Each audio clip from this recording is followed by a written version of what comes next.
Ma'am যখন নিজেই প্রশ্নের উত্তর জানে না। বলো এই কোশ্চেন অ্যান্সারটা কে পারবে? কে পারবে? তুমি পারবে? না তুমি পারবে না। তুমি পারবে?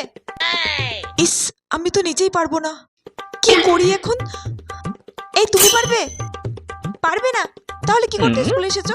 পড়াশোনা করো না বাড়িতে? ধুর বাবা, কেউ তো একটা বল। আমিও গাধা, তার সাথে তোরাও গাধা। ধুর ব্যাং, ঘন্টাটাও পড়ছে না। এই কে পারবে বলো?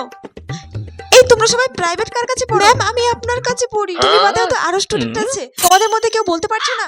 আপনি বলে দিন। আমি কেন বলবো? আমি বললে তো তোমরা এমনি জেনে যাবে। উফ, ধুর ব্যাং, আর পারছি না, কি করবো আমি এখন? ম্যাম আমি পারবো। হ্যাঁ বলো বলো। ওর কাছ থেকে শুনে নাও সবাই, আর শিখেও নাও ও কেমন পড়াশোনা করে আছে। আর তোমরা কি করো সব বাড়িতে? উফ, ঘন্টা পড়ে গেছে।